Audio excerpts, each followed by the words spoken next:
Hello there, it is that time of the week coming to you live on Metropole TV where we talk about what has been trending on the interwebs this week on the Social Diary. My name is Lilian Conchita and today in studio we have the talent and the brains behind hashtag Too Early for Birds. Ngartia, the storyteller. Hey. Welcome to Social Diary. Thank you. Are you feeling nervous? Just a little bit. You know, a couple of weeks back we talked about Too Early for Birds. That's part of why I'm feeling a bit nervous. You're nervous? Yeah. It gets me all the time. Yeah? Yeah. So guys, let's keep it on the interwebs using the hashtag Social Diary. And remember, we are currently live on all our entire social media platforms at Metropole TV KE. Now, Ngartia, do you know what has been trending this week? Not entirely. So this week has been a lot of, like mass action. A lot of things have been happening. Like we have people coming up with words, people saying this and that. Will you know your story? Nimeona kadhaa. Umeona kadhaa? Yeah, gani ndio likubamba? Wacha tuanze. First of all, we have this story of, like Safaricom being sued for expiry date. Yes. So as Kenyans marked Mashujaa Day last weekend, one very courageous Kenyan lawyer and ICT practitioner, Adrian Kamodo, decided enough is enough and sued Safaricom, Airtel, and the Communications Authority of Kenya for expiry of data and loss of unused internet bundles. Were you among those people who had thought of all this? About getting all that stuff. Yeah. Well, I've always thought it's unfair, actually. I've always thought it's unfair. So I'm very excited about that, and I actually think we should find a way to extend it to even Kenya Power. Yeah, and even the guys who provide Wi-Fi. Now, Kamodo said the telcos discriminate against consumers by charging out of bundles rates, which are different from normal bundle rates, actually.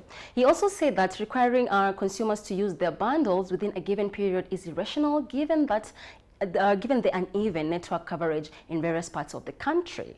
So the lawyer added that he had written to the Communications Authority of Kenya demanding actually a clarification on the model, but it was all in vain, and said the regulators has a strong legal duty to protect ICT consumers from an unfair, unreasonable, and improper business practices. Now, Kenyans were happy with the news that someone had actually finally said what they were all thinking about. So unajua venye watu tuko. We tunakwanga like pia mimi nilikuwa nimefikiria hiyo story. Kutoka 2015. So me, I have a question actually. So are we going to get all the data bundles that were taken? Like terms zenye zisha expire na wakachukua, because I have a lot. I need to talk to that lawyer. You need to talk to that lawyer? Yeah. But barely 24 hours after the news of the court case broke, Safaricom introduced no expiry date data bundles, much to the surprise of many. This is Safaricom marked its 19th year in business. So Safaricom gave a fresh commitment to be its 33 million subscribers to be simple, transparent, and honest. A move that some compare to that of a cheating lover who, when caught, goes out of their way to make amends through grand gestures, and poof, just like that, all is forgiven and forgotten. Well played, yeah? What do you think? Yeah, ilikuwa two jokes. Yeah, if they're serious, they should give us back like the bundles. Yeah. Expired. Yes. So, like before we proceed to what other people are saying in the interviews, let's take a look at what the interim CEO, Michael Joseph, had to say.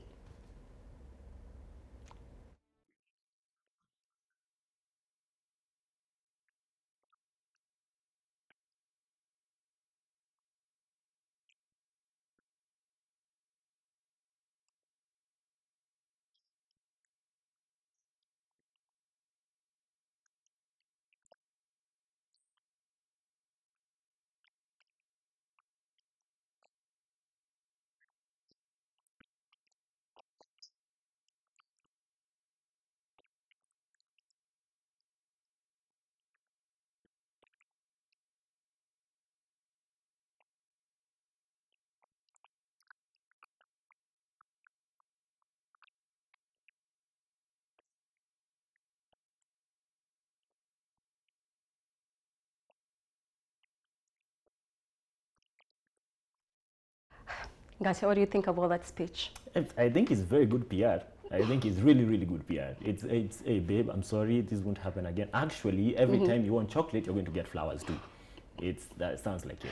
You think the deal is sweetened? Yep. It is? But we have to take advantage now, since it seems like they've been taking advantage of us the whole time. But have you noticed something about this? My only question and curiosity is, how comes we have no expiry options and then we have like one actually choose, there's one in bracket actually expiry date? Why would they do that? Well, it's terms and conditions, right? And you think about it, what they deal, their business is not actually, it's not goods that expire. It's not food. Because if it's carrots, you're like, okay, yeah, by next week they will not be fresh. But data bana. Data bundle, call minutes. Was it not poof? Zinapotea tu. But you see, I haven't heard them talking about people on postpaid. Are you on postpaid? Yes, we have lost a lot of minutes. I don't know, Mia. You should have accumulated that by now. How Yes, much do you have now and how much do you use per haven't month? seen my minutes like coming back. So what are we going to do about that? You know what you're gonna do? Let's look Do you at have a what. lawyer? Let's Ako, but with Safaricom, hi, I don't want to be buried. No, Like it's those are fine. cases and cases and cases. No, like But one case has won already. one case has turned around. But remember, they said like this is not related to that. You know, that kind of something that happened. It's more of them committing, you know, it's 19 years in the service. They're just being nice. They just decided, you know what, you can buy as little as 1 bob worth of data. Okay, I think we'll just switch from postpaid then. So now we have at Gabriel Ogunda, yeah, who says, 2 Kenyans have sued 3 mobile telephone operators for illegally depriving consumers of their unused data bundles. They want the court to compel Safaricom, Telcom, and Airtel Kenya to stop depriving consumers of their unused data bundles based on the data expiry model. And we have one Jacob Kelly saying, finally, at Safaricom_care have realized they have been stealing from Kenyans. How can you do monthly shopping in the supermarket, then because you haven't eaten everything by end month, the supermarket manager comes and picks it? They should refund, #shame of representing Kenya. However, this is something, yeah? Like we say, Safaricom just said that even during this process, what was happening is that they had a little bit of technical glitch. Did you notice? People were getting millions of data, news, I don't know what, you know, like there's so much. Only part, I don't understand. Why am I not, how comes I'm not lucky to be involved in this glitch? Because I want those unused, you know, over I don't know how many. Me, I don't get it either. It's like there's a group of people in this Nairobi or Kenya who get it. Me, I've never What's gotten special? those. It's like those lottery stuff. Do you know a person who's ever won? I don't know who has ever won anything in the lottery, to be honest. But I think it says a lot about our circles, because if it's someone who's gotten through dishonest, Yeah. it means your friends are good. There's one who said, kujeni munichape. Afu hizo zita expire. I feel like maybe walizichukua like apana, these are the hours, like we're taking them back. It's a Robin Hood It kind of is, it thing. is a Robin It's Hood all the kind of a data they've- situation. Yeah, zenye wamekuwa wakichukua sasa. So if you to look at some of the lucky people we have at it's Mwangi, who said, Yesu ni bwana. And he displays actually an image of Safaricom glitch that awarded him a lot of unexpired calls and minutes, like literally. Then we have at Kalenjin _ who says, gangster points reloaded, #Safaricom. Umesikia the stories like gangster points? Sasa, my question is, why would you snitch on yourself? I don't know. Like, why would you post a screenshot? Like, keep quiet. Relax. Because if the lawyers come after you, it's right there. You said it. You put it on your wall. Yeah, You know? I think because I feel like Safaricom would go petty. You remember like how in our high school, if you stole mangoes, you'd have to go and bring mangoes for everyone. I know. So I feel like those guys who posted screenshots should probably buy data for everyone. Because there's someone who said they had like around, is it 70 million or 70 what? 7 million? I don't know. You're wondering, how lucky are you? What do you do with all that? You fungua kamini Safaricom and just start selling data. But also apart from that, there was also this thing that was going on the internet whereby someone was like saying, people saying, bring your, we'll transfer your calls, then bundles into M-Pesa. And I'm thinking, who comes up with such kind of business model? No, but that makes sense though. That makes sense. Sometimes I have so much like internet bundles and I'm broke. Like if I could convert that into actual money, like bonga points, but for the internet. Yeah. Right? This makes a lot of sense. So I bet you thought that was it from Kenya's, our biggest telco this week. So did we. No sooner had we begun enjoying Safaricom's expiry data bundles, the news broke on Safaricom's newly appointed Chief Executive Officer, Peter Ndegwa. Now, Ndegwa becomes the company's first Kenyan CEO effective April 1st, 2020. The irony. Say it. And as always, people had a lot to say about this appointment. And before we get there, what do you think about this appointment? I think like I got a glimpse of his CV online. I think it's a fantastic choice. This from my vast experience in choosing CEOs of such big companies. Yeah. Well, but he looks like a really experienced guy. I think it's hilarious that he's starting on April 1st, which is. It is. People are like April Fool's Day. Yeah, we're gonna have a ball with that. But he sounds like a guy with, like, you read his CV and you're just mind blown. So, I saw the CV of this guy and I'm thinking, wow, okay. It kind of makes you wonder what you've done. Like, kinda? No, it makes me question. Like, kinda is such a polite word to use. I'm like, hey, Conchita, what have you been doing? Because my CV is here, I've colored it quite well, looks so good, and I'm thinking, this is it. This is the one. You're proficient in Excel. Hey. Until we saw Peter Ndegwa. And I was thinking, haya, kunendaje hapa? So apparently I was not the only one. So if to look at the interwebs, so we have at Pat Wang L, who's saying, he was actually replying to Safaricom's news, and he said, he's been overseeing operations in 50 countries. Safaricom is cakewalk. So imagine that. Then we have one Hobson _ Malati saying, why was this position not advertised? And that is the question. Was this position really advertised? Oh, Do you think it was advertised? The board makes a decision. Yeah. Right? I guess that's how such big companies work. The board of governors makes a decision. It's not CEOs are not just guys who. Ama was it advertised in their own, zile the chini ya maji? In their circles. In their circle. WhatsApp group ya CEO, and if you're not in it, it says a lot. Yeah, the big boys club. Yes. Upgrading, I'm telling you. Then we have at Skandanda, replying to Safaricom PLC, he said, Michael Joseph once said that upon landing in Kenya, he wasn't sure of how to get the right skills to start Safaricom. He was later surprised to find out that Kenyans got almost every skill he needed to start the company. This speaks volumes about us. Congratulations, Mr. Ndegwa. And we have our lawyer Donald B. Kipkorir saying, meet Peter Ndegwa, the new CEO of Safaricom, the most profitable company in Africa and most profitable Vodafone subsidiary in the world. Let me hear anyone again saying I'm vertically challenged, and tell me where your tall height has taken you to. Urefu ni akili. Short people have gotten something to come back with.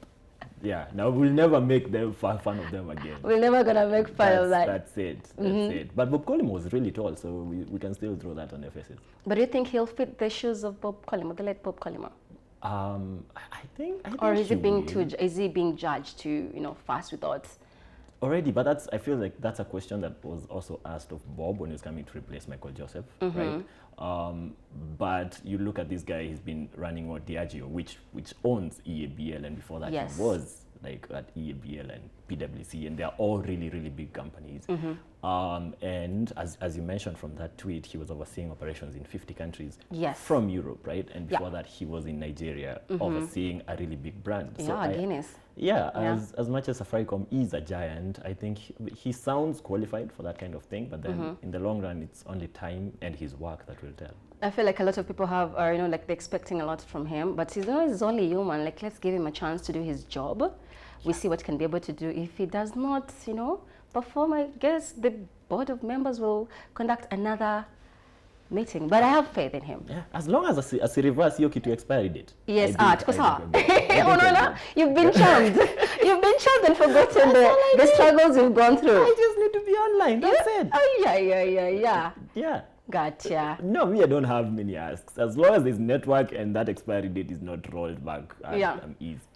Yeah. But speaking of that, today I actually panicked. I almost bought another data bundle because nimezoea kila siku nanunua. Then I was like, oh, wait, I'm receiving, messages after 24. This so is what are you cool. going to do with that? What, apart from Instagram, I've seen your Instagram. What else do you do with that? Social media. Yeah. I handle a lot of things like digital. I do my research on that, and it's always, like nowadays, network is easily available. I do read from there. So for me, internet is life. Yeah. So as long as that's not affected, you're good. Yes. See, we're the same person. That's exactly what I said. I feel like it tricked me into agreeing to what you say. And I just fell for it, literally. We have the same expectations for this guy. Now, still on the interwebs, a section of Kenyans went online to express their disapproval with reports that the Jomo Kenyatta International Airport to Westlands Expressway will cut through Uhuru Park. Kenyans are not amused by reports that the road will eat part of the iconic Uhuru Park, a popular recreation ground located within the city. The park also bears historic significance given that the past attempts to encroach it were defeated by the late Nobel Prize winner, Professor Wangari Maathai. Now, the 65 billion shillings double-decker road will have multiple interchanges at intersections on Popo Kapiti Road, Langata, Lusaka, Bunyala, Rapta and James Gishuru Road. The state-of-the-art highway will also have special features such as bus rapid transit system, where large capacity buses will have dedicated lanes to ease congestion on the in the city. For me, first of all, I feel like really bus transit, mngetambia kuna hata railways passing. No, I can't trust that BRT story. The highways, the superhighway was like given a lipstick. There was a red line that was drawn on it. It faded. What was that? Right? So I'm like, okay, I'll believe when I see it. Yeah. But this thing for touching Uhuru Park. No, it's not very. So you're not the only one. If you're going to look into the internet and on Twitter, we have at Dan Mwanzia who said, "Dear Uhuru Kenyatta, Kenyans have learned that the expressway is tampering with Uhuru Park and the terms with which the Chinese company is demanding are unattainable. For this, Kenyans say hashtag hands off Uhuru Park and hashtag stop the expressway." Then we have at Muruki Ken saying, "I read the article and saw that the Chinese have a goal of colonizing us in the pretext of developing roads and railways projects for us. The terms they had set out are nothing short of colonialism and selfishness without limit. They only want to use these transports." And then we have at Samuel Anthony saying, "Hata sementia SGR jakauka vizuri." Another overinflated white elephant is offing. How many generations do you want the taxpayer to bear this burden? Does your greed know no bounds? Do you even have remorse on the oath you took when sworn in? Hashtag hands off Uhuru Park. And we have a 2015 Arthur M saying, "Government trying to prove to us how the controversial expressway is necessary by causing a deliberate traffic jam along Nairobi-Mombasa Highway around Syokimau and JKIA area. Our stand remains that of Professor Wangari Maathai, hands off Uhuru Park." That goes on tagging like court lawyers, Nisisi, and then after that, akaongezea party after party. Your thoughts on this? Well, do you think like traffic jam is a government conspiracy to make us like want another? I don't think it's a government conspiracy. I feel like it's more of the traffic regulations or regulators, people on the traffic road. Yeah. Because like I said, I actually spoke about this. You'll find that most of the roads whereby traffic lights are there, people actually do obey. So suppose they just give us a chance. Until a police officer shows up. Yeah, and then remember, there's that thing of Hawkers Association.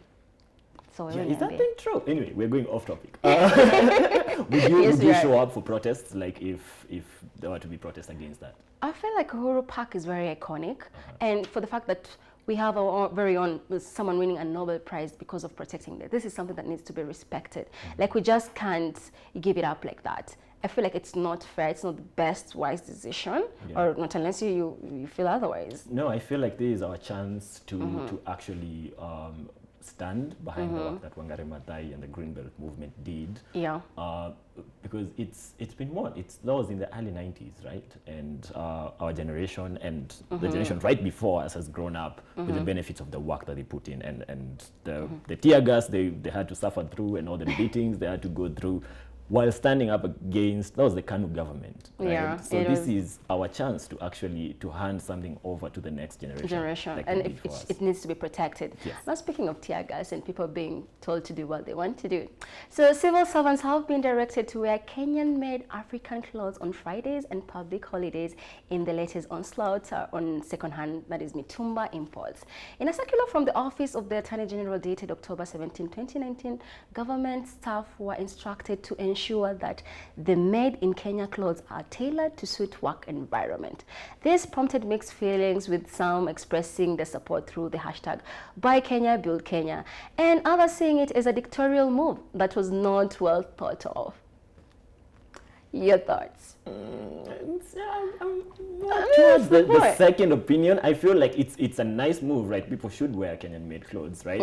And I'm speaking while not wearing a Kenyan-made jacket. That's right. This is what I feel. This is what I feel. I feel like it's starting from the top instead of starting from the bottom. Yeah. Because if you give people incentives to wear such clothes, so if you empower the farmer who produces the material and then the designers and the tailors and all that, and they make really good quality stuff. Yeah. We are going to buy it, and we're going to wear it without being forced by the government, whether you work in public service or not, right?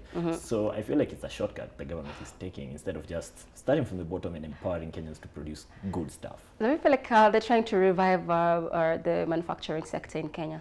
Yes, but the industries were systematically looted until they died. So unless they reverse that first. It's not really looted. There's like high cost. There's like high cost of production, which led to so many, companies like deporting themselves to different countries and so many things. Nope, they were actually systematically looted. I remember we used to study Thika as an industrial town. Yes. School. And then you go to Thika and you're like, hiya.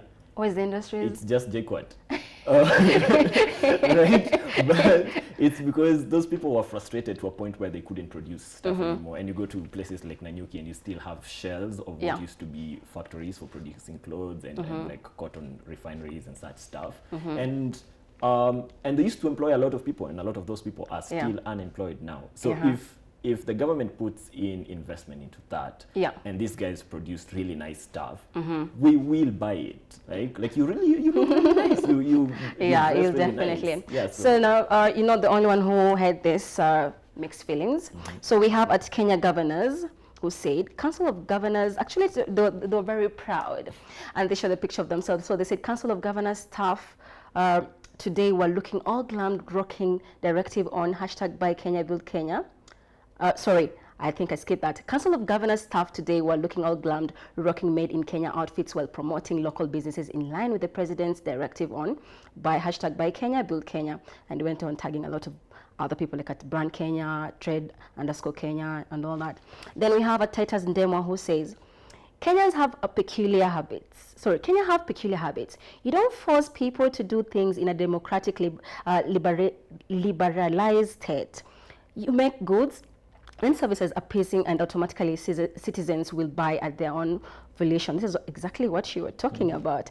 And then we have a Charles Ndukui who says, absolutely yes, it will boost our economy instead of importing khaki, among other attires from outside. And then we have at Akasha_Lindsay saying, totally will. This will boost our economy. And we have at Muroki Wangai saying, Kwanza, we support farmers and other producers of local raw materials. That's when we will consider it as made in Kenya. Using imported raw materials, then that is just not made in Kenya. So you see, you were correct. Yes. Literally. Yeah, because some of them made in Kenya, everything has to be from here. Kenya. Makes sense. Now, meanwhile, streaming service company Netflix announced that they were considering putting the brakes on password sharing for the users who aren't in the same household. Actually, Netflix moochers like us, me and you. I feel like I've been accused here without I feel like I'm being chance. attacked, Apparently, we aren't too pleased with this news, as we are literally wondering, we're going to pay for Netflix and chill now, like literally? Well, Jane Makar Rasin, the chief product officer at Netflix, said, casual credential sharing is becoming too expensive to ignore, and that their solution gives operators the ability to take action. Many casual users will be happy to pay an additional fee for a premium shared service. Hi, you're gonna be happy. How many ni nani? How Who many? said that? Yeah. Gotcha. You're not amongst the many who will be happy to pay extra. No, mi nitahama tu. Unahama unaenda wapi? Nenda Showmax. Ay. There are options, right? Gotcha. Think about it. Okay. Think about it. Like it's a convenience, and it's convenient because I know, like with a bunch of other guys, we can access these cheaply, right? It's good content that comes cheaply, right? The moment it becomes too expensive, me, I'm out. I feel like everyone is just wondering, like, if I'm going to be abroad and then you're not in the same household, how am I going to use, especially for those people who travel. But until that happens, we're just going to continue being mushas and, For now. Whose For those who password are, do you me, I'm not. Me, Who I do you pay use? the, me, I pay Okay, who the uses your password? No one. Ignores. And now finally, hip hop star Nicki Minaj on Tuesday announced her marriage to her boyfriend Kenneth Petty. Minaj has so far changed her social media account to names to Mrs. Petty, and she quoted, saying, "I think I have what I was striving for, just happiness. It was so hard to get to a happy place. Now that I am here, I don't want to compromise that for anyone or anything," she said actually on her Instagram. Now, the 36-year-old rapper shared a clip on her Instagram showing heart-level bride and groom and Mr. and Mrs. And there was a video that captioned Onika Tanya Miraj and hyphen Petty. Then the date was 10/21/2019. What are you thinking about that? I first of all, I think it's funny that her name is now Petty, right? As if Nicki Minaj could get pettier than she already is. No, Yeah. But I'm for anything that makes someone happy. Happier. Right? I'm just wondering how do happy hip hop lyrics sound? Yeah, like of all people, like the questions are around like her choice, but you know what? You can never know. You can never interfere with that. What do you think?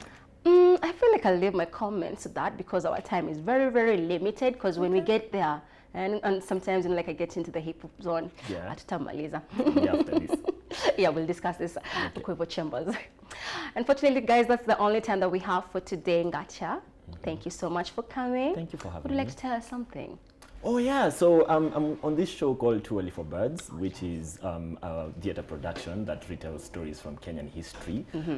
We did our first run on the 5th and 6th of October, but due to public demand, we have to come back on stage on the 9th of November. So if you're around Nairobi and you can make it to Visa Oshol Community Center, come and help us answer the question of who killed Tom Mboya.